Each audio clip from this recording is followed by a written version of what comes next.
ప్రధాన యాజకుడు అయిన యెహోషువ నీ ఎదుట కూర్చుండు నీ సహకారులు సూచనలుగా ఉన్నారు. నీవును వారును నా మాట ఆలకింపవలెను. ఏదనగా చిగురు అను నా సేవకుని నేను రప్పించబోచున్నాను. యెహోషువ ఎదుట నేనుంచిన రాతిని తేరి చూడుడి. ఆ రాతికి 7 నేత్రములు ఉన్నవి. దానిని చెక్కడకు పని చేయువాడు నేను. ఇదే సైన్యములకు అధిపతియగు యెహోవా వాక్కు. మరియు ఒక దినము లోగానే నేను ఈ దేశము యొక్క దోషమును పరిహరింతును. హల్లెలూయా. పరలోకమైన తండ్రి, పరిశుద్ధమైన తండ్రి, ప్రభువైన యేసయ్య మీకు వందనాలు, స్తుతులు స్తుతులైన స్తోత్రం తండ్రి, స్తోత్రం నాయన, స్తోత్రం. మిక్కులుగా ప్రేమించిన మా దేవాలయ తండ్రి, మీకు వందనాలు తెలుసుకున్నాం. ఇదిగో నన్ను మమ్మల్ని ప్రేమించి ఆశీర్వదించి ప్రభా యొక్క కూడుకున్నకు మీరు ఇచ్చినటువంటి ఈ యొక్క సమయాన్ని బట్టి మీకు వందనాలు నాయన. ప్రభా మిమ్మల్ని కలుసుకున్నట్టుకు ప్రభా మీరు ఐక్యం ఉండటకు మీ వాక్యాన్ని ప్రభా మీరు గ్రహించి ప్రభా మీరు ప్రభా మేము కూడా మమేకం ఉండటకు ప్రభా మీరు ఇచ్చిన కృపను బట్టి మీకు వందనాలు తండ్రి. ఈ వాక్యమును ప్రభా విరిచి వడ్డించుటకు ప్రభా మరి మీరే రంగం మీద ఉండి మాట్లాడగలుగుతారని కోరుకుంటూ ప్రభు యేసుక్రీస్తు నామములో అడిగి వేడుకుంటున్నాము తండ్రి. ఆమేన్. దేవస్తుతురా హల్లెలూయా.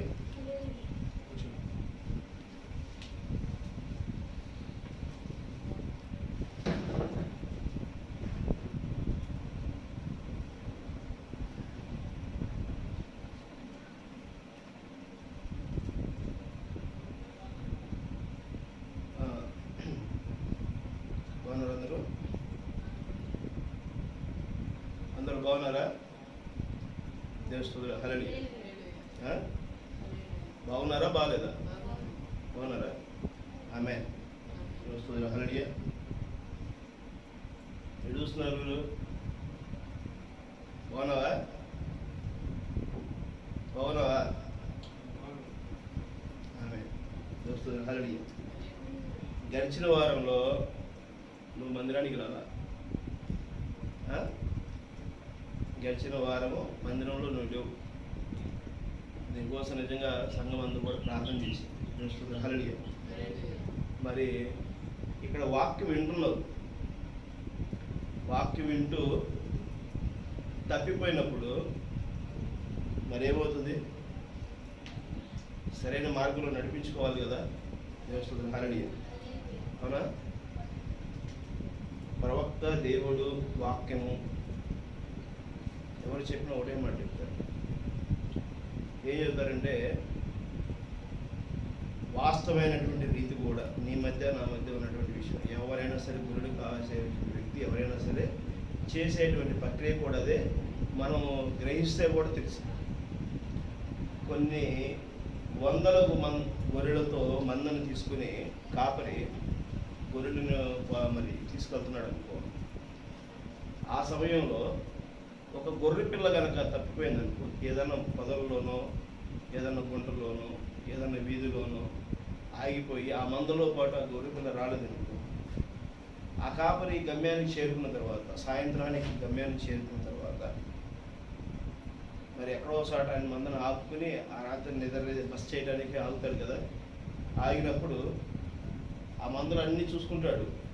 ఎక్కడన్నా గొర్రె పిల్ల మిస్ అయిందంటే ఈ మంద దగ్గర ఎవరు కాపలా ఉన్నా లేకపోయినా ఆ మంద చుట్టూరు ఒక గీత గీసి మీరు అందరు ఇక్కడే ఉండండి అని చెప్పేసి వెళ్ళిపోతాడు. ఆ కాపరి వెళ్ళిపోయి ఆ గొర్రెపిల్ల ఎక్కడ తప్పిపోయిందో అని చెప్పేసానని ఆయన వచ్చిన బాట మొదలైన ఉదయం కాలంలో మొదలైనప్పటి నుంచి సాయంకాలం వరకు కూడా ఎక్కడ నుంచి ఎటు నుంచి వచ్చాడో ఆ దారినే మళ్ళీ వెళ్ళి ఆ గొర్రెపిల్లను ఎత్తుకుంటాడు. హల్లెలూయా. ఆ గొర్రెపిల్లను ఎతికి తెల్లవారే నాటికి గొర్రెపిల్లను ఎత్తుకోవడానికి బయలుదేరి వెళ్ళి ఎత్తుతూ ఉంటాడు. ఇక్కడ ఉన్నవి 100 గొర్రెపిల్లల్లో 99 గొర్రెపిల్లలు ఒక చోట ఉన్నాయి. ఒక్క గొర్రెపిల్ల తప్పిపోతే ఈ 99 గొర్రెపిల్లను అక్కడ వదిలేసి వెళ్ళిపోయాడు. ఎక్కడికి వెళ్ళిపోయాడు? ఒక్క గొర్రెపిల్ల కోసమే. ఆమేన్. దేవుని హల్లెలూయా. ఒక్క గొర్రెపిల్ల కోసమే వెళ్ళిపోయాడు. మరలా ఆ గొర్రెపిల్ల తిరిగి ఆయనకి దొరికినప్పుడు ఆయన ఎంతో ఆనందంతో సంతోషంతో ఆ కాపరి ఆ గొర్రెపిల్లని మెళ్ళ మీద వేసుకుని సంతోషంగా మన దగ్గరికి మళ్ళీ చేరుకున్నాడు. దేవుని హల్లెలూయా. అవునా?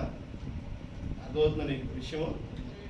ఇది సహజ సిద్ధంగా గొర్రెల మందలో కాసేవారికి తెలుసు, చూసేవారికి తెలుసు, నీ మధ్య నా మధ్య జరిగేటువంటి విషయమే. అలాంటిది వాక్యము, నిజమైన వాక్యము నువ్వు గ్రహించగలిగితే అక్కడ నుంచి నువ్వు తప్పిపోతే కొద్ది వేదన ఉంటుంది. దేవుని హల్లెలూయా. కాపరికి వేదన ఉంటుంది. సంఘం కూడా ప్రార్థన చేసింది. మరి ఆ విధంగానే మరలా తిరిగి వారం తిరిగి వచ్చేసరికి నువ్వు మళ్ళీ మందిరంలో కూర్చున్నావు. దేవుని హల్లెలూయా. మరి అట్లాగే ఆమె కూడా వచ్చే వారం కల్లా వస్తాడు అని ప్రార్థన చేసి. ఇది ఎందుకు అని అంటే ఒక మనిషి జరుగుతున్నటువంటి పరిణామాల్లో జరుగుతున్నది. ఇక్కడ ఏదో చిన్న తాత్కాలిక కష్టం కోసము మనం భయపడుతున్నాం, కానీ నిజంగా ఆహారం తినడానికో, నిద్ర లేకపోవడానికో, వసతి లేకపోవడం కోసమో మనం బాధపడుతున్నాం. కానీ నిజంగా రాబో దినాలు ఎంత శ్రమల కాలం తెలుస్తున్నది. దేవుని హల్లెలూయా. ఎంత శ్రమల కాలం తెలుసా?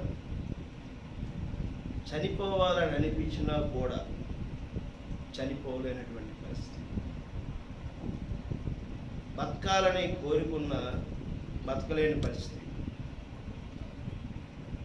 మరి చనిపోదామని అనుకుంటే చనిపోలేనటువంటి పరిస్థితి ఉంటుంది. నిజంగా ఎంత వేదన దినాలు రాబోచున్నాయి అంటే దేవుని హల్లెలూయా. దేవుడు మన కోరికను ఏమీ చెప్పట్లా, చెప్తున్న మాటని మనం వినాలి, గ్రహించాలి. జకర్య ప్రవక్త చాలా క్లీన్గా చెప్పుకొచ్చాడు. దేవుని హల్లెలూయా. జీవితము ప్రతి ఒక్కరికి ఒకే విధముగా ఉంటుంది. ఆమేన్. అది ఎలా ఉంటుందంటే ఒకరిదే జీవితం. ఆమేన్. నీది నాది జీవితం ఒకే జీవితం. అది ఎవరిదంటే తండ్రి అయినటువంటి యెహోవాదే. ఆమేన్. నిజదేవుడిదే జీవితం. ఆ జీవితానికి తగిన విధముగా మనం వెళ్ళటం కోసమే మనల్ని ఆయన రక్త సంబంధికులుగా చేసుకునటం కోసం ఆయనే భూమి మీదకి వచ్చి ప్రభువైన యేసుక్రీస్తుగా నీ కొరకు నా కొరకు కలువరి శిలువలో రక్తం చిందించాడు. ఆమేన్.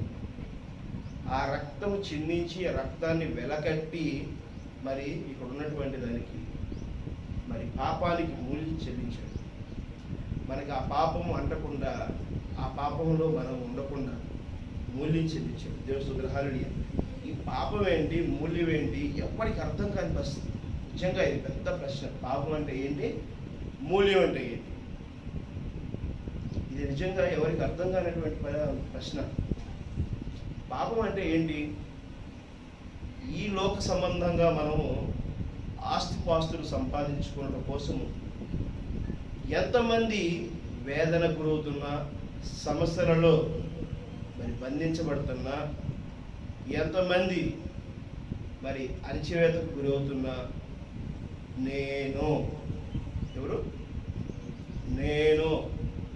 నేనే గొప్ప, నేను చేసిందే రాజ్య పరిపాలన, నేను చేసినదే గొప్ప తీరు, నేనే అసలు మీకు క్షేమం కలిగించేటువంటి వ్యక్తిని అనేటువంటి ఒక ఆలోచనతో వెలుపుతూ ఉంటారు. చూసారా? సంపాదన ఎక్కడ సంపాదన ఏంటి? డబ్బు అనేది మనము సృష్టించుకున్నదే, అవునా కదా? మనం నిర్మించుకున్నదే డబ్బు కూడా. ఇల్లు అనేది మనం నిర్మించుకున్నదే, దేవుడు ఇవ్వలేదు. దేవుడు నీకు ఏమిచ్చాడు? దేహాన్ని ఇచ్చాడు. దేవుని హల్లెలూయా. దేహానికి రక్షణగా ప్రకృతిని ఇచ్చాడు. ఆమేన్. ప్రకృతి దేహానికి రక్షణే, అవునా కదా? వర్షాకాలంలో నువ్వు తడిసి ఇబ్బంది పడుతూ ఉంటే నీ బాడీలో ఇన్ఫెక్షన్ జరుగుతుందని చెప్పి చలికాలంలో దాన్ని స్టోర్ చేస్తుంది. అదంతా స్టోర్ అయిందంతా మరి బయటికి రావడం కోసం ఎండాకాలంలో ఒక్కసారిగా నీలో ఉన్న అణువును శుద్ధీకరణ ఎండాకాలంలో చేస్తాడు. కాలమే నీకు ఒక సిస్టమేటిక్గా నేను శుద్ధీకరణ చేస్తుంది. హల్లెలూయా. అర్థమవుతుందా? మరి రోజువారీ జీవితం కూడా మనం తినే ఆహారము అరుగుదలకు కూడా ఒక క్రమం ఉంది. తినే ఆహారం అరుగుదలకు కూడా ఒక క్రమం ఉంది. సైన్సిఫిక్గా ఒక నిరూపించే విధంగా మరి డాక్టర్స్ కానీ శాస్త్రవేత్తలు కూడా బోధిస్తారు. వారు వెల్లడి చేస్తున్నారు. అలాగే మనకు కూడా ఒక జీవితమైనటువంటి రక్త సంబంధాన్ని దేవుడు తీసుకురావడం కోసం, దేవునికి మనము ఈ భూమి మీద పుట్టిన వారము దేవునికి రక్త సంబంధికులుగా అవ్వటం కోసము ఆయన మనల్ని విమోచించాడు. మనల్ని పాపం నుంచి మనము ఈ లోకంలో వాటిని కోరుకుంటూ మనం ఏం చేస్తున్నామంటే ఒక ఆశ కలిగినటువంటి వ్యక్తిగా మనము నిరంకుశ పాలన వైపు వెళుతూ మనమైన స్వార్థమైనటువంటి ఆలోచనతో తోటి వారిని ప్రేమించే గుణగణాలని మర్చిపోయేటువంటి తీర్థులలో మనం బతుకుతున్నాం. అలాంటి పరిస్థితుల నుంచి దేవుడు ఏం చేస్తున్నాడు? విముక్తి చేస్తున్నాడు. నీ యొక్క జీవితము, నీ యొక్క జీవన శైలి ఎంతవరకు ఉండాలి అని అంటే నీ యొక్క దేహానికి ఆహారాన్ని అందించే వరకు మాత్రమే నువ్వు కలిగి ఉండాలి. అలా ఉంటూ నీకు కలిగిన దాన్ని నువ్వు ఎదుటి వారికి కూడా పంచమని చెప్పేసి ఒక ప్రణాళికబద్ధమైనటువంటి జీవితాన్ని ప్రవీణ యేసుక్రీస్తు మన మధ్యకి చూపించాడు. ఆయన కలిగిన జీవితాన్ని నువ్వు నేను కలిగి ఉండటం కోసము ఆయన మనల్ని ఏర్పరచుకున్నాడు. హల్లెలూయా. మరి ఇక్కడ ప్రధాన యాజకుడైన యెహోషువ గారు అంటున్నారు, ఆ రోజు ఉన్నటువంటి సంఘానికి కలిగినటువంటి వ్యక్తి, నీ ఎదుట కూర్చుండి నీ సహకారులు సూచనలుగాను ఉన్నారు, నీవును వారును నా మాట ఆలకింపవలెను, ఏదనగా చిగురు అను నా సేవకుని నేను రప్పించబోచున్నాను. హల్లెలూయా. చిగురు అను నా సేవకునంట. ప్రవీణ యేసుక్రీస్తు దేవుని యొక్క చిగురై ఉన్నాడు. ఆమేన్. ప్రవక్త దాన్ని చాలా క్లియర్గా చెప్తున్నాడు.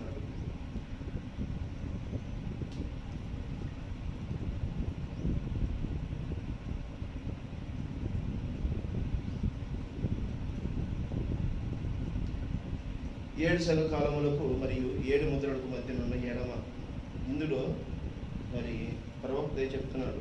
జకరియా 3వ అధ్యాయము గురించినది.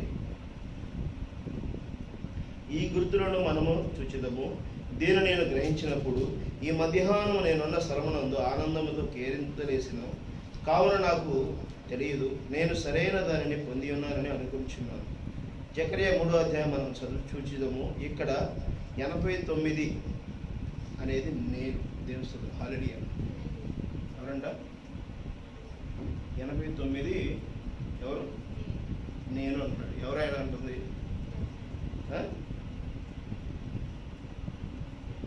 ప్రవక్త చెప్తున్నటువంటి మాట ఇది. ఆమేన్. 89 అనే అంకె నేను అంటాడు. ఇది సాయంకాల దూత. ఆమేన్. ఇది బ్రెనహం. ఎవరు? సాయంకాల దూత బ్రెనహం 89వ అంకె అయి ఉన్నాడు అని వ్రాసుకున్నాను.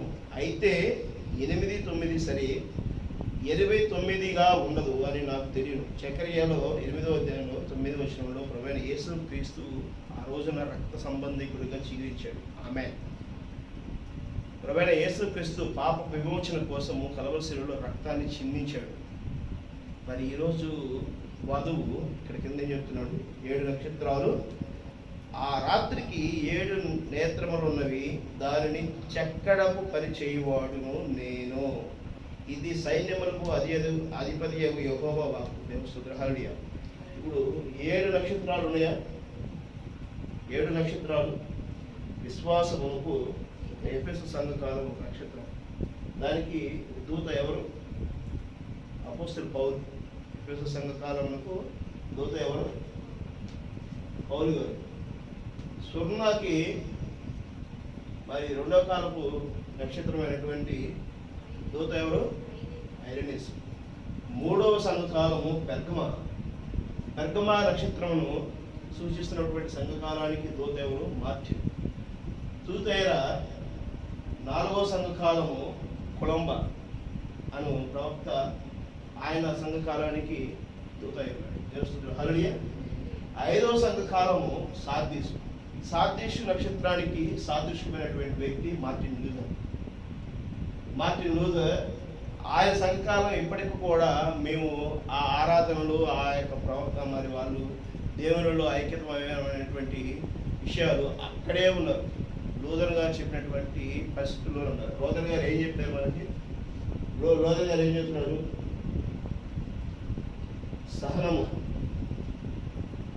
సహనమైన సాధిస్తూ సంఘకాలంలో వాటిని సహనం గురించి చెప్పొచ్చాడు. ఆ సహనం లూథరన్ సంఘకాలంలో మీరు ఎవరినైనా కలిగించండి, సహనంతోనే ఉంటారు. ఎవరు ఆవేశంగా ఉంటారు. వాళ్ళు ప్రార్థన ఎంత కఠినంగా ప్రార్థన చేస్తారంటే అసలు వాళ్ళు ఏమవుతున్నారు ఏంటో కూడా పట్టించుకోకుండా ప్రార్థన చేస్తారు. కొన్ని ఆచారాలతో, కొన్ని విశ్వాసాలతో ఉన్నారు, కొన్ని బంధాలతో ఉన్నారు. అక్కడ ఆగిపోయిన వాళ్ళు. ఎథియోపియా కాలం జాన్ వెస్లీ సంఘకాలం. ఆయన జాన్ వెస్లీ గారు మరి 6వ సంఘకాల దూతగా ఉన్నారు. 7వ సంఘకాలం లవోదికయ సంఘకాలానికి మరి 7వ నక్షత్రమైనటువంటి గ్రహం 89 అంకెలు 89వ నెంబర్గా నేనే అనేటువంటిది ఆయన తిరిగి చెప్తుంది. దేవస్తుది హల్లి ఆ యొక్క వాక్యమును నేను వెల్లడి చేయటం కోసం నేను ఇచ్చాను.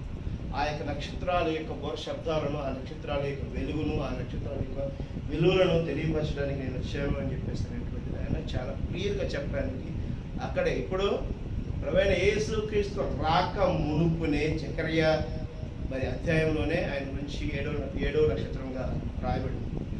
దేవస్తుది హల్లి ఆయన తెలియపరిచినటువంటి విషయాలన్నీ కూడా ఈరోజు మరి మన మధ్యకి తీసుకొచ్చి ఆయన లవోదికయ సంఘ కాలంలో మరి 1963లో ఆయన మన నుంచి మరి వాక్యమును పూర్తి సంపూర్ణమైన వాక్యమును వెల్లడి చేశాడు. సన్సెట్ పర్వతం మీద ఈ యొక్క క్లౌడ్ మేఘము మరి వచ్చి ఒక చిన్న పుస్తకం మనకి ఇవ్వబడింది. దేవస్తుతుల హాలిడే. ఆ చిన్న పుస్తకం ఏదైనా 7 ముద్రల గ్రంథం. దేవస్తుతుల హాలిడే. ఈ 7 ముద్రల గ్రంథము మనం సక్రమంగా తిని గనక, మనం సక్రమంగా చదివి గనక, సక్రమంగా మనం జీర్ణించుకోగలిగితే మనకు సంపూర్ణమైనటువంటి వర్తమానం ఏంటనేది గ్రహించగలుగుతాం. దేవస్తుతుల హాలిడే. మరి 7 ముద్రల సంకాలంలోని 7 ముద్రల యొక్క ఎడమలో 234వ వచనంలో మరి ఆయన 234 పేరాలు చెప్తున్నాడు. ఈ విషయాలపైన నేను మిమ్మల్ని అధికముగా సమయమించదలచలేదు, మరియు నేను అయినప్పటికీ దానిని మీరు పోగొట్టుకునక గ్రహింపాలని కోరుచున్నాను. దీనికంటే నేను మరి ముఖ్యమైనది ఏదైనా ఉన్నదా? సంఘం ఆమేనని చెప్తుంది. దేవస్తుతుల హాలిడే 6వ చెప్తున్నాడు. ఏదైనా ఉన్నదా? ఆయన చెప్పేటువంటి విషయాలు కాకుండా కొత్తగా ఏదైనా ఉన్నాయా మన మధ్య ఏమీ లేవు. మనకి ఇవన్నీ చదివి వినిపించవలసిన పరిస్థితి. ఎందుకంటే మీరు సంఘంలో మీరు నిజంగా వర్తమానాలు చదువుతూ ఉంటే, ఆ వర్తమానాలు మనం చెప్పినటువంటి ఎప్పుడు చదువుతూ ఉంటే మీకు క్లారిటీ వస్తాయి. మీరు ఎప్పుడైతే వర్తమానాలు చదువుతున్నారో మీరు గ్రహింపు కలిగి ఉంటే బైబిల్ చెప్తున్నటువంటి విషయం, వర్తమానం చెప్పినటువంటి విషయం, పరిశుద్ధాత్మ చెప్పేటువంటి విషయాలు ఎప్పటికప్పుడు వేరే చేసుకుని మీరు గ్రహించగలుగుతారు. దేవస్తుతుల హాలిడే. మరి ఆ రోజు ప్రభువైన యేసుక్రీస్తు చిగురించే వేళ అయితే మరి ఈ రోజు చిగురించింది ఏంటి? దేవస్తుతుల హాలిడే. ఈరోజు మనకు మధ్య చిగురించింది ఏంటి? ఇజ్రాయెల్ దేశం చిగురించింది. దేవస్తుతుల హాలిడే. 1948వ సంవత్సరంలో ఇజ్రాయెల్ దేశము చిగురించింది. ఆమె దేవస్తుతుల హాలిడే. ఆయన ఏం చెప్తున్నాడు? ఇది సైన్యములకు అధిపతి యెహోవా వాక్కు, మరియు ఒక దినములోగా నేను ఈ దేశము యొక్క దోషమును పరిహరింతును. దేవస్తుతుల హాలిడే. పరిహరించడా లేదా? ఆయన 1948 ఏప్రిల్లో మరి 14వ తారీఖున ఏప్రిల్ నెలలోనే మరి ఇజ్రాయెల్ దేశము ఒక్క రోజులోనే ఎస్టాబ్లిష్ చేసింది. ప్రభువైన యేసుక్రీస్తు సిలువ వేయబడినప్పుడు చెల్లాచెదురైనటువంటి యూదులందరూ కూడా మరలా కూడుకుని ఎప్పుడైతే ఒక నామమునే వారు ప్రకటించడం జరిగిందో, ఇది నా యొక్క దేశము, మా ఎజెండా, మా దేవుడు మాకు ఇచ్చినటువంటి వాగ్దాన భూమి అని వారు స్వతంత్రించుకున్నారో అప్పుడు దేవుడు వారికి సెలవిచ్చాడు. దేవస్తుతుల హాలిడే. చూడండి, జకర్య 4వ అధ్యాయం 10-11 వచనాలు కూడా చదవండి. కార్యములు అల్పములై ఉన్న కాలమును తృణీకరించిన వాడెవడో లోకమంతడు సంచరించి చేయు యెహోవా యొక్క 7 నక్షత్రములు జెరుబ్బేలును చేతిలో గుండా నూలుండుట చూచి సంతోషించును. దీపస్తంభమును ఇరు ప్రక్కల నుండును ఈ 2 ఒలివల చెట్లు ఏమిటనియు 2 బంగారపు కొమ్మల నుండి సువర్ణ తైలములు కుమ్మరించి ఒలివ చెట్లున్న 2 కొమ్మలను ఏమిటనియు నేను అతనిని అడగగా అతడు నాతో, ఇదేమిటని నీకు తెలియదా? ఆయన, నా ఏలినవాడా, నాకు తెలియదని నేనడగా అతడు, వీరిద్దరు సర్వలోకనాథుడు నాకు యెహోవా యొద్ద నిలబడుచు తైలము పోయివారై ఉన్నారు అని తెలుస్తుంది. హల్లెలూయా. ప్రభువైన యేసు క్రీస్తు ఆ రోజు రక్త సంబంధికుడిగా మరి జీవాన్ని పోస్తే, ఈరోజు వధువు పునరుద్ధానం కోసము, వధువు చిగురించడం కోసము మరి 7వ దూత మరి ఇజ్రాయెల్ దేశమును పునరుద్ధరించిందని చెప్పేసి అని రుజువుపరిచి వాక్యాన్ని మన మధ్యకి తీసుకొచ్చడం కోసము దేవుడు ఇచ్చినటువంటి అవకాశం. ఆమె అర్థమవుతుందా? బ్రెనహాము ద్వారా వాక్యము చిగురించింది, వధువు పునరుద్ధరించింది. వధువు ఎక్కడైతే పడిపోయినదో అక్కడ నుంచి మళ్ళీ చిగురించింది. ఆమె ఆ చిగురించినటువంటి ఆ యొక్క దేశంలో ఈరోజు నిజంగా వర్తమానం లేదు. ఆమె హల్లెలూయా. నిజంగా వర్తమానం అక్కడ గ్రహించగలిగితే, ఆ గుర్తులలో వాళ్ళు కనుక గ్రహించగలిగితే, చూడండి, 7 నేత్రములు అనగా చూచుట అనగా ప్రవక్తలు దీర్ఘదృష్టి గలవారు. ఈ గొర్రె పిల్లకు 7 కొమ్ములు గలవు, మరియు ఒక్కొక్క కొమ్ముకు ఒక్కొక్క కన్ను గలదు. 7 కన్నులు అదేమిటి? క్రీస్తు మరియు ఆయన యొక్క వధువు. ఎవరంట? 2 వ్యక్తులు తైలము ఏం చేస్తున్నారంట? తైలము పోయిన వారు అంటారు. 2 ఉన్నారు. 2 ఎవరెవరు దేవుడి దగ్గర ఉన్నది? ఒకళ్ళు క్రీస్తు, 2 వధువు. పెండ్లి కుమారుడు, పెండ్లి కుమార్తె. దేవస్తుడు హల్లెలూయా. పెండ్లి కుమారుడు దేని సాదృశ్యమై ఉన్నారు? దేవస్తుడు హల్లెలూయా. పెండ్లి కుమారుడు దేని సాదృశ్యమై ఉన్నాడు? ప్రభువైన యేసు క్రీస్తు సంఘానికి స్థిరసైనటువంటి వాక్యముకి సాదృశ్యమై ఉన్నాడు. దేవస్తుడు హల్లెలూయా. ఈరోజు ఎంతమంది గ్రహించేటువంటి స్థితిలో ఉన్నారు ఈ పరిస్థితిని? వాక్యమును మరి సంఘానికి శిరసైనటువంటి క్రీస్తు అని ఎంతమంది గ్రహించేటువంటి వారు ఉన్నారు? ఈరోజు వాక్యము ఒక పక్క నిలబడితే, వాక్యానికి సాదృశ్యముగా, వాక్యాన్ని రుజువుపరిచే విధంగా, వాక్యానికి సాక్షార్థకంగా ఇక్కడ వధువు నిలబడిస్తుంది. దేవుని హల్లెలూయా. ఆమె దేవుని సింహాసనం పక్కన వాక్యము, వాక్యానికి సాదృశ్యమైనటువంటి సంఘము నిలబడవచ్చు. సంఘము దేని సాదృశ్యము? వధువుకు సాదృశ్యం. సంఘము ప్రపంచం మొత్తం ఉంది. ఎక్కడుంది? ఒక ప్రాంతంలోనూ లేదు, ఒక సంఘకాలంలోనూ లేదు. 7 సంఘకాలాలలోని 7 ప్రవక్తలు చెప్పినటువంటి విషయాలను మరి గాయకుని 7 ప్రవక్తలు చెప్పినటువంటివి 7 సంఘకాలాల్లో సంపూర్ణమైన వాక్యమును గ్రహించగలిగినటువంటి ప్రతి బిడ్డ వధువయ్య. దేవస్తుడు హల్లెలూయా. ప్రతి విశ్వాసి వధువులో భాగమయ్యాడు. ఆ వధువులో భాగమైన వారు తప్పిపోతారంటే దేవుడు అవకాశం ఇవ్వడు, ఆయన నిలబెట్టుకుంటాడు. ఒకవేళ ఆ వధువులో భాగము కాని వారు ఎవరయ్యారంటే ఎవరుంటారంట? దేవస్తుడు హల్లెలూయా. ఇజ్రాయెల్ దేశంలో కూడా వధువు ఉంది, వధువు లేని వారు కూడా ఉన్నారు. దేవస్తుడు హల్లెలూయా. అర్థమవుతుందా? ఇజ్రాయెల్ దేశంలో వాక్యం ఇంకా సంపూర్ణంగా వెళ్ళాల. ఎందుకు వెళ్ళలేదు? ఈ రోజు కూడా వాళ్ళు ఏ ఎజెండాతో ఉన్నారు? చాలా క్లియర్గా మీరు గమనించండి. ఈ రోజు కూడా వాళ్ళు ఏమన్నారు? మాకు వాగ్దానం భూమి, మా యొక్క మందిరం కట్టాలి, మా మందిరంలో ప్రధాన యాజకుడు ఇక్కడ బోధించాలి, మేము బలిపీఠం కట్టాలి, బలి అర్పించాలి, ఈ నెలలో పస్కా పండుగ జరుగుతుంది. ఇది ఆచారమేనా? దేవుని హల్లెలూయా. మరి ఈ ఆచారము కలిగిన వారిని మరి ఆయన గ్రహిస్తాడా? దేవుడికి ఒక లా ఉంది, దేవుడికి చట్టం ఉంది. 239 పేరాలో చెప్తున్నాడు, 7 ముద్రలకు ప్రత్యక్షత. దేవుని చట్టము దాన్ని కోరుచున్నది, దానిని నేను పట్టుకుని ఉన్నాను. దేవుని యొక్క చట్టము ఒక సమీప బంధుడై విమోచకుడు కోరుచున్నది. మరి గొర్రెపిల్ల బయటికి వచ్చి దాన్ని పట్టుకుని, వారి యొక్క సమీప బంధువుడు ఎవరు? నేనే.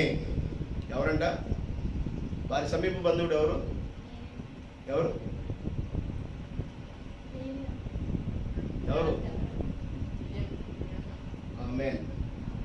89 అంకె అనేటువంటిది ఇందాక మాట్లాడుతున్నప్పుడు నేనే అన్నాడు.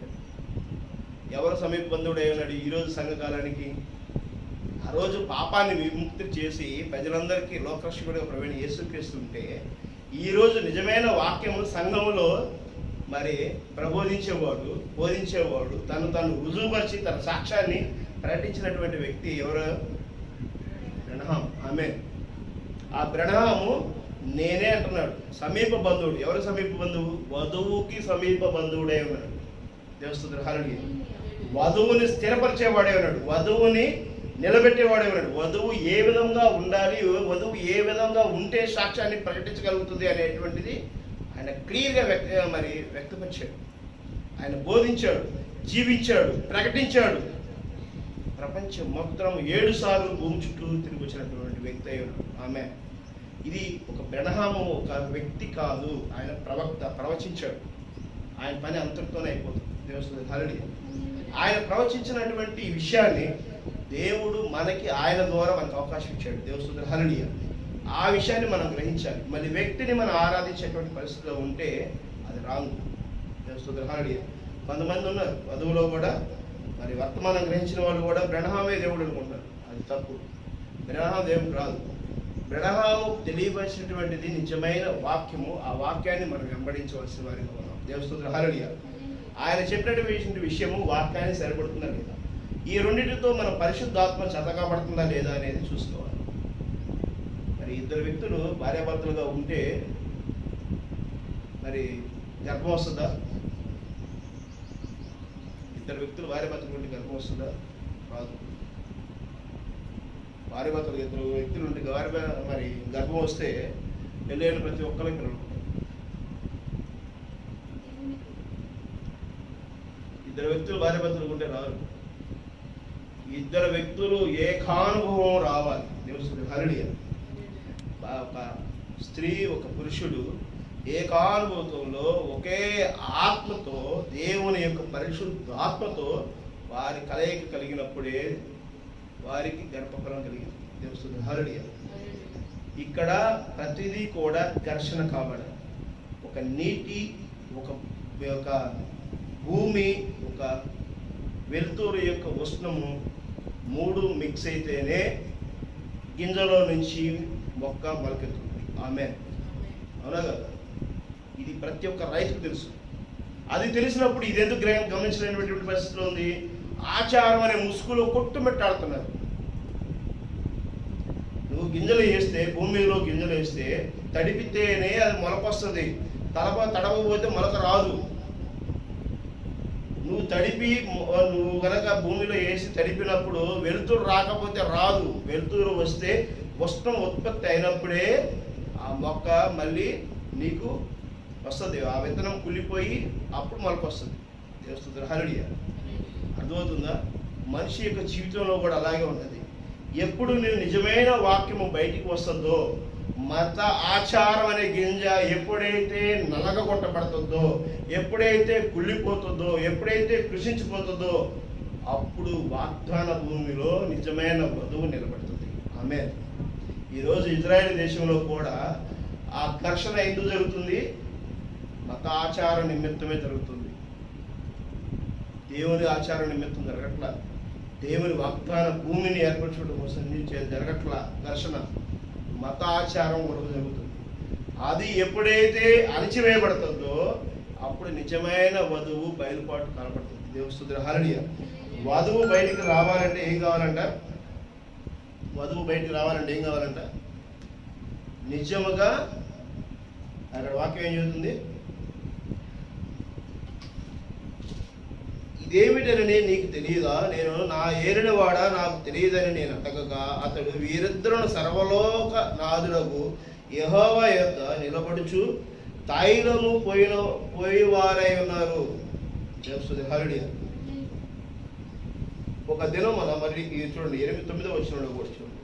3-9 వచనం. ఇది సైన్యములకు అధిపతియగు యెహోవా వాక్కు. మరియు ఒక దినములోగానే నేను ఈ దేశం యొక్క దోషమును పరిహరింతును. దేవుని హల్లెలూయా. ఒక్క రోజులోనే కదా ఇజ్రాయెల్ దేశము తన రాజ్యాన్ని స్థాపించబడింది. అవునా కదా? దేవుని హల్లెలూయా. ఒక్క రోజులోనే కదా నేను ఇరాక్ బుద్ధి చెప్పింది, ఒక్క రోజులోనే కదా లెహాబాన్కు బుద్ధి చెప్పింది, అవునా కదా? గాజా మీద యుద్ధం చేసేది ఒక్క రోజే కదా. ఒక్క రోజులోనే వాళ్ళకు కలిగినటువంటి పాపమును పరిహరించాడు దేవుడు. హల్లెలూయా. ఆ విధముగానే నిజమైన పాపము వాళ్ళు మతాచారం కోసము ఈరోజు ప్రచారం చేసేటువంటి ప్రయత్నం చేసేటువంటి యుద్ధం చేసేటువంటిది అంతా కూడా ఒకరోజు దేవుడు అణిచివేసి నిజమైన గర్భఫలమును నిజమైన వధువును మరి తీసుకొచ్చేందుకు దేవుడు శ్రేష్ఠుడై ఉన్నాడు. దేవుడు. హల్లెలూయా. నేను వారి యొక్క సమీప బంధువుడను, విమోచకుడును, నేను మధ్యవర్తిని, నా యొక్క రక్తము చిందింపబడి ఉన్నది, నేను మానవుడనైతిని, నేను జగత్తు పునాది వేయబడక మునుపు చూచిన ఆ సంఘమును మరలా దాని స్థానంలో దాన్ని తీసుకుని వచ్చేటప్పుడు నేను దీనిని చేసి ఉన్నాను. దేవస్తుతుల హల్లెలూయా. ఇది ఎవరంటున్నారు? ఇది ప్రవక్త మనకు ఏర్పాటు చేశారు. ఇది ఎవరంటున్నారు? అవైన యేసు క్రీస్తు మరి ఆయన రావటానికి జగత్తు పునాది వేయబడక మునుపున ఏదైతే దేవుడి యొక్క ప్రణాళికలు సృష్టించబడినదో ఆ యొక్క మరి లోకమును ఆ పరలోక రాజ్యము ఈ భూమి మీద నెరవేర్చబడటం కోసము ఆయన సమీప బంధువుడుగా నీ కొరకు నా కొరకు రక్తమును అక్కడ కాచి ప్రాణము పెట్టి మూల్యం చెల్లించి నీకు నాకు కలిగినటువంటి పాప విముక్తి కలిగించాడు. ఆమేన్.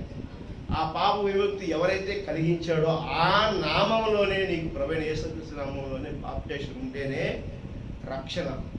ఆయన లేకుండా నువ్వు ఆయన బంధువుడు అని, ఆయనకు చెందినవాడు అని, ఆయన నామాన్ని ప్రకటించకుండా నువ్వు ఎంత చెప్పుకున్నా ప్రయోజనం లేదు. నువ్వు ఎక్కడికైనా వెళ్ళినప్పుడు ఏదైతే నువ్వు ఇన్ఫ్లుయెన్స్ కావాలనుకుంటావో అప్పుడు ఆ వ్యక్తి పేరు, ఆ సంస్థ పేరు, ఆ యొక్క ప్రాంతం పేరు, ఆ యొక్క స్థితి పేరును నువ్వు చెప్పాలి. నువ్వు చెప్పకపోతే ఉపయోగం లేదు. నువ్వు ఎంత ప్రయోజకుడు అయినప్పుడు, నీ ఐడెంటిటీ నీకు లేనప్పుడు, నీకంటూ ఐడెంటిటీ అనేది నువ్వు కలిగి లేనప్పుడు, నువ్వు ఎంత నైపుణ్యుడైనా ఐడెంటిటీ ప్రదర్శించినప్పుడు నువ్వు దానికి గుర్తుగా నువ్వు పనిచేసేటటువంటి కాదు. దేవుని హల్లెలూయా. అలానే రక్షణకి నువ్వు విమోచకుడు అయినప్పుడు ప్రభువైన యేసుక్రీస్తు నామములోనే నీకు ఏముంది? రక్షణ ఉంది, పాప విమోచనం ఉంది. ఆయన నామంలోనే నువ్వు ఎత్తబాటుకి అర్హుడు అవుతావు. దేవుని హల్లెలూయా. మరి నువ్వు రావాలంటే ఆయన నీ రక్త సంబంధికుడిగా నువ్వు అంగీకరించవలసి ఉంది. దేవుని హల్లెలూయా. ఈరోజు సమయాన్ని వ్యర్థం చేసుకునేటువంటి సమయం కాదు. ఆచారాల నుంచి మత ఆచారాల నుంచి ఈరోజు బయటికి రావాలి. దేవుడు ఏం చెబుతున్నాడు, దేవుడి యొక్క ఐక్యతలోకి మనం వెళ్ళటం కోసం ఆలోచించగలిగేది నిజమైన సీడ్ అయి ఉంటుంది. అది నిజమైన విత్తనం అయితే మనం చెప్పవలసిన అవసరం లేదు, ఆటోమేటిక్గా దేవుడిని ఎరుగుతుంది. దేవుని హల్లెలూయా. అర్థమవుతుందా?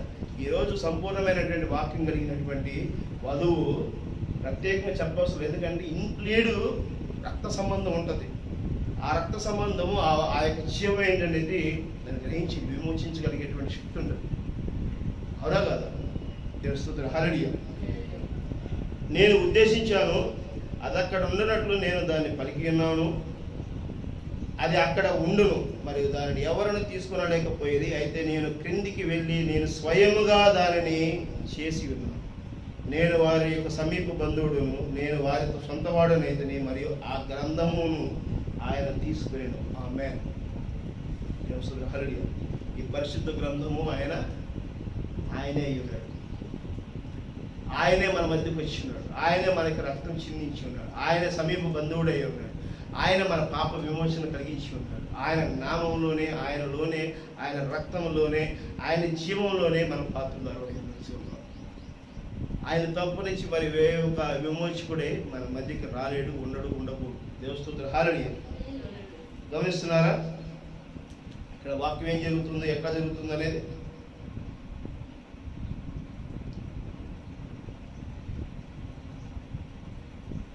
దానియేలు గాబ్రియేలు యొక్క సూచనలు అనే వర్తమానంలో ప్రవక్త చెప్తున్నాడు. ఇజ్రాయేలు దేశములకు పోవాలని మాట్లాడుచున్న ఈ సహోదరునికి నేను చెప్పదలుచుకున్న కార్యమేది?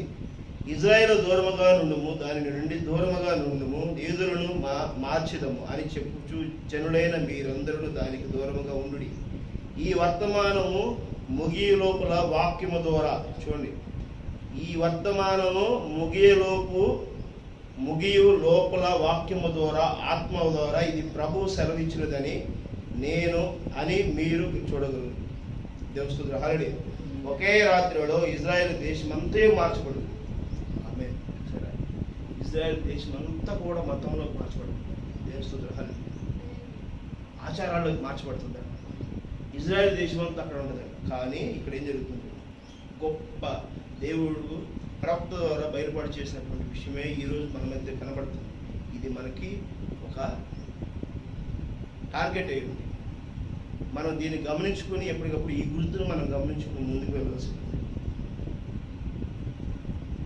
ఒకే రాత్రి ఇజ్రాయెల్ దేశం అంతా మార్చబడుదురు. బైబిల్ ఆ విధముగా చెప్పుచున్నది. అయితే స్వార్థ వారికి కాదు. యూదుల యొక్క మతాచారాలను వదిలి వాటి నుండి బయటికి వచ్చిన వారికి యూదుల యొక్క ఐక్యతను వదిలిన వారు మరియు వారే రక్షింపబడుదురు. అది సత్యం. హల్లెలూయా. చూసారు ప్రవక్తలు చెప్పారు, మతాచారాలను ఏంటంటే మతాచారాలను వదిలి వాటి నుండి బయటికి వచ్చిన వారికే, అలాంటి యూదుల యొక్క ఐక్యతను వదిలిన వారు, అలా యూదుల ఐక్యతలో కొట్టుమెట్టాడుతూ ఉన్నటువంటి వారికైతే దేవుని యొక్క రక్షణ లేదు, వధువు బయలుపాటు ఉండదు. ఆ యూదుల యొక్క ఐక్యతను విడిచిపెట్టి బయటికి ఎవరైతే వస్తారో వారు వధువు యొక్క సాదృశ్యమై ఉన్నారు. దేవుని హల్లెలూయా. అది సత్యం. నా హృదయపూర్వకంగా దాన్ని నేను నమ్ముచున్నాను. అయితే గుర్తుంచుకునుడి, ఇజ్రాయేలు వారి స్వదేశంలో లేనంత కాలం వారు రక్షించబడరు. చూసారా, ఇజ్రాయేల్ ఎక్కడెక్కడో ఉంటే రక్షించబడరు. ఇజ్రాయేల్ దేశంకి రావాలి, ఇజ్రాయేల్ దేశంలో ఆచారాలు పట్టాలి, ఇజ్రాయేల్ ఆచారాలలో నుంచి వారి యొక్క ఐక్యత నుంచి వధువు నిజమైన వాక్యాన్ని గ్రహించి బయటకు రావాలి. అది ఎత్తపాటుకి మనకు సాదృశ్యమయ్యారు. దేవుని హల్లెలూయా. చూసారా దేవుని యొక్క ప్రణాళిక ఏ విధంగా ఉన్నదో. ఇప్పుడు వారు తిరిగి వచ్చుచున్నారు, మరి వారు రక్షింపబడుదురు. అందరూ ఒకే రోజులో బైబిల్ ఆ విధముగా చెప్పుచున్నది. ఒక రోజు ఇజ్రాయేల్ అంతయు దేవుని వైపు తిరుగులాగున చేయను. ఆ దినములో ఒకానొక రోజు దేశమంతటిని కదిలించే విధముగా ఒక గొప్ప కార్యం ఇజ్రాయేలు జరగనయ్యున్నది. ప్రవక్త కూడా కేకలు వేసి అరిచి మరీ చెప్పిన, ఒకే దినములో నీవు దానిని చేసి ఉన్నావు, ఒకే దినములో దానిని వారు చూశారు. హల్లెలూయా. ఆమేన్. చూసారా, ఇజ్రాయేల్ దేశంలో ఎవరైతే అప్పుడు నిజంగా వాక్యాన్ని ఎవరైతే గ్రహించగలుగుతారో, అంటే ఇజ్రాయేల్ దేశం కూడా ఈరోజు ఘర్షణకి గురి కాబడవలసినటువంటి దినాలు ఎదురైంది. హల్లెలూయా. అవునా కదా?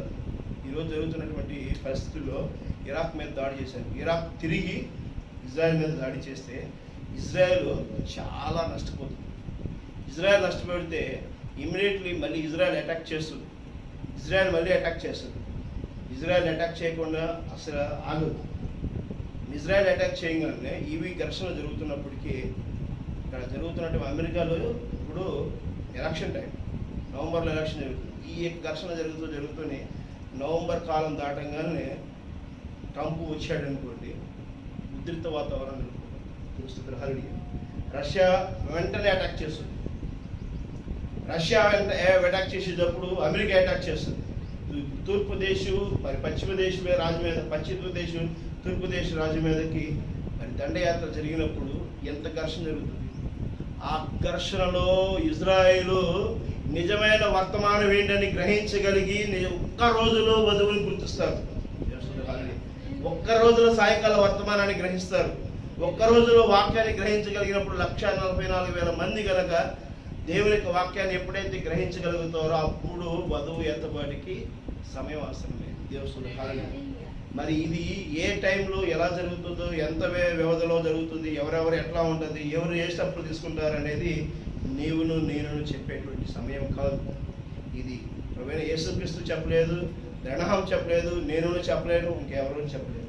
ఏ క్షణమైనా సరే జరగవచ్చు. అది ఒక్క రాత్రిలోనే జరిగిపోతుందని వర్తమానం చెప్తుంది, బైబిల్ చెప్తుంది. అవునా కదా? ఒక్క దినములోనే జరుగుతుందండి. ఒక్క దినములోగానే నేను ఈ దేశం యొక్క దోషమును పరిహరించును అని అంటాడు. దేవుని హల్లెలూయా. ఎవరనుంది? దేవుడే చెప్తున్నాడు కదా ఈ మాట. దేవుడే చెప్తున్నాడుగా. ఇదే మాట ప్రవక్త కూడా చెప్తున్నాడు. ఒక్కరోజు జరుగుతుంది. ఆ ఒక్కరోజు జరిగేటువంటి సమయంలో నువ్వు నేను ఎంత జాగ్రత్తగా ఉండాల్సిన సమయం ఇది. అవునా కదా?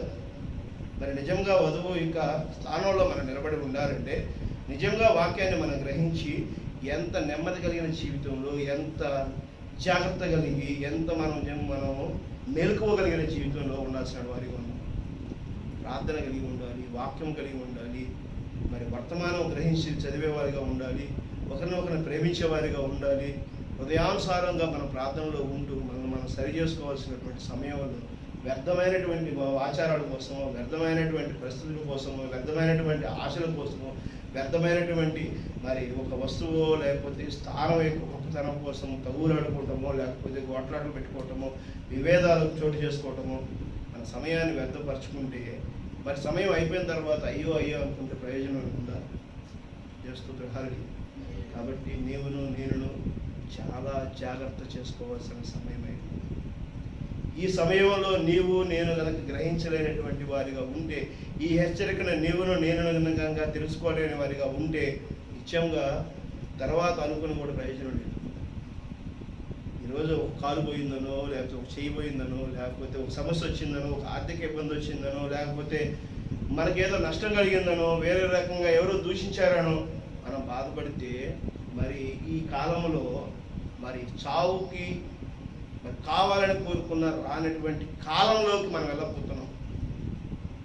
అలాంటి కాలంలో, అలాంటి శ్రమలలో, అలాంటి దౌర్భాగ్యమైనటువంటి స్థితుల్లో ఆ యొక్క వాతావరణంలో మనం జీవించాలంటే నేను ఎలా ఉండగలుగుతాం? ఈరోజు 42 డిగ్రీలు వస్తేనే, 45 డిగ్రీలు ఉష్ణోగ్రత వస్తేనే మనం తట్టుకోలేకపోతున్నాం. 70 డిగ్రీలు, 80 డిగ్రీలు, 100 డిగ్రీలు, 150 డిగ్రీలు ఉష్ణోగ్రత కూడా నమోదయ్యే రోజులు రాబోతుంది. అణుబాంబులు పేలితే ఆ రోజులు కూడా రాబోతుంది. దేవస్తుతుల హరుడి. కాబట్టి నేను కూడా మనం జాగ్రత్తగా దేవునికి లోబడిన వారుగా, మరి ఆచారానికి మొదటిగా మరి అవకాశం ఇచ్చింది కయ్యోను. హేబేలు దేవుని చిత్తానుసారంగా ఉన్నాడు. మరి ఆ రోజు ఏదైతే స్థితిలో మనం పడిపోయామో ఆ స్థితిలో మనం పడిపోకుండా మరి దేవుని చిత్తానుసారం ఏదైతే ఉన్నదో, దేవుని చిత్తానుసారమైన వాక్యము మన మధ్యకి ఏది తీసుకొచ్చాడో ఆ వాక్యాన్ని మనం గ్రహించి దాన్ని అనుసరించే వారి జీవితాన్ని నేను కలిగి ఉండాలని దేవుడిని ప్రేమించి ఈరోజు ఈ కాలం, ఈ సమయంలో మనకి ఈ వర్తమానం తీసుకొచ్చాడు. మన దేవుడు ప్రేమించి మనకి తీసుకొచ్చి మన హెచ్చరించి మనకి ఇచ్చినటువంటి ఈ ఆస్తిని మనం పోగొట్టుకుంటామా? ఈ లోకంలో ఉన్నటువంటి ఆస్తి కోసం నువ్వు ప్రయాసపడి నీ జీవితాన్ని నరకవేదన తీసుకొచ్చుకుంటావా? నీ చేతుల్లో నువ్వే సరి చేసుకోవాల్సిన వాడిగా, నువ్వే దానికి తీర్పు తీర్చుకోవాల్సిన వాడిగా. ఎవరు తీర్పు తీర్చేది కాదు. నీ హృదయంలో మొదటి స్థానం దేవుడే ఉన్నవాడు, న్యాయాధిపతి, రాజులకు రాజు, మహాప్రభు, సర్వసృష్టికర్తే. ఇది నిన్ను ప్రశ్నిస్తున్నటువంటి సమయం. ఆయన తీర్పు నిన్ను ప్రశ్నిస్తున్నాడంటే నీకు ఆ ప్రశ్న వస్తుంది అని అంటేనే ఆయన తీర్పు స్టార్ట్ అవుతుంది. దేవస్తుతుల హల్లెలూయా. ఆయన రాకడ వస్తున్నటువంటి ఆ ప్రకంపనలో ఆ యొక్క శక్తి మనకి తాకుతుంది. కాబట్టి నేను జాగ్రత్త పడాల్సినటువంటి సమయమై ఉంది. ఇంత లోతైనటువంటి విషయాలతో మన మధ్య దేవుడు మరియు వర్తమానాన్ని తీసుకొచ్చి ఆ యొక్క మర్మాలన్నింటిని బయలుపాటు చేసుకుంటూ వస్తున్నాడంటే ఈ సమయము, ఈ ప్రాంతము ఇక్కడ ఎంతో గొప్ప అదృష్టం చేసుకుని ఉండాలి. ఎంతో గొప్ప ఆశీర్వచనం కలిగినటువంటి పరిస్థితి అయి ఉంది. దేవస్తుతుల హల్లెలూయా. నేను గమనించుకుని మరి ప్రార్థనాపూర్వకంగా జీవించగలుగుతామని పేరేటున మీకు తెలియపరుచుకుంటున్నాం. ప్రార్థన చేసుకుంటాం. దేవస్తుతుల హల్లెలూయా.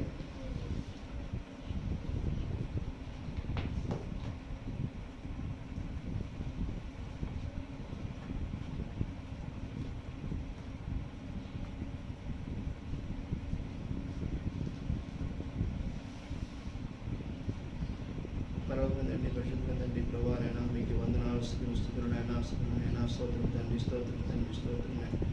మిక్కిలిగా ప్రేమించిన నాయన ప్రభువా, ఇదిగో నాయన ఈ ఉదయ కాలంలో ప్రభువా మిమ్మల్ని స్తుతించి ఆరాధించే భాగ్యాన్ని మాకు ఇచ్చారు. మీకు వందనాలు నాయన. ఈ కాలంలో ప్రభువా మరి మీరు తెలియపరచబడుతున్నటువంటి వాక్యము ప్రభువా, ఇదిగో ఈ కాలానికి సరిపడినటువంటి వాక్యము ప్రభువా మీరు మా మధ్య తీసుకొచ్చారు తండ్రి. మీకు వందనాలు చెల్లించుకున్నాం తండ్రి. ఈ లోకంలో ఉన్న వాటి కోసం ప్రయాసపడక మీ వాక్యములో ప్రభా స్థిరత్వం కోసం ప్రభా, ఇదిగో సర్వ సృష్టిలో మమేకం అవడం కోసం ఈ వాక్యమును ప్రభావ మేము ఐక్యపరచుకోవడం కోసం మేము ప్రభా ప్రయాసపడే బిడ్డలుగా తీర్మానం చేసి దీవించండి నాయన. ఇదిగో మరి ప్రభా మాట్లాడిన ప్రతి మాట కూడా ప్రభా నీ బిడ్డలతో ప్రభా మీరే ప్రభా జత చేయండి తండ్రి. వారి హృదయంలో ప్రభా వాక్యాన్ని విత్తి నీరు కట్టి ఫలించడం ప్రభు దయచేయండి తండ్రి. ఎవరైతే సమస్యలతో పరిష్కారం కోసం ప్రార్థిస్తున్నారో వారందరినీ కూడా మీరు దీవించండి నాయన. వారి కుటుంబాల్లో ప్రభా ఇదిగో ఆ ప్రార్థన యొక్క మరి ఈ ప్రార్థనలో మేము పాలిభాగస్తులు అవడం వలనే మరి మా సమస్యల పరిష్కారం అయినదని గొప్ప సాక్ష్యము ప్రభా ప్రకటించే బిడ్డలని ప్రభా మీరే ప్రభా తీర్మానం చేయండి, ఆశీర్వదించండి, నిరూపించండి, రుజువుపరచండి తండ్రి. మీ కృపలో ఆశీర్వదించండి నాయన. ఈ చుట్టుపక్కల వాళ్ళందరూ కూడా పేరు పేరున దీవించండి. వారి యొక్క అవసరాల అక్కర్లు మీరు తీర్చండి నాయన. వారి కుటుంబంలో ప్రతి ఒక్క అవసరం తీర్చగలుగుతారని కోరుకుంటూ సమస్తమును మీ చేతిలో అప్పగించుకున్నాం తన సంఘంలో ప్రతి బిడ్డనే ప్రభావ దీవించండి నాయన. పేరు పేరు ఆశీర్వదించండి. వారి యొక్క ఆరోగ్యాన్ని ప్రభావ వారి యొక్క ఆర్థిక పరిస్థితులను మీరు దీవించండి. ఎవరైతే సంఘానికి రావాలని ఆశ కలిగి ఉన్నారో వారికి కలుగుతున్నటువంటి ప్రతి ఇబ్బందిని మీరు తొలగించండి నాయన. మీ నామంలో ఆశీర్వదించగలుగుతారని కోరుకుంటున్నాం తండ్రి. ప్రభావ మీ కృపలు పాత్ర చేసి ఆశీర్వదించి మేము ఇంకా సువార్తలో ముందు పెరగడానికి సహాయం చేయండి తండ్రి. మా యొక్క ప్రతి అవసరత మీకు తెలుస్తుంది. మీరే ప్రభావ మమ్మల్ని నడిపించగలుగుతారని కోరుకుంటూ సమస్తమును మీ చేతులకు అప్పగించుకుంటూ మమ్మల్ని తగ్గించుకుంటూ ఘనత మహిమ మీరే పొందుకోమని ప్రభువైన యేసుక్రీస్తు నామములో అడిగి వేడుకుంటున్నాం తండ్రి. ఆమేన్.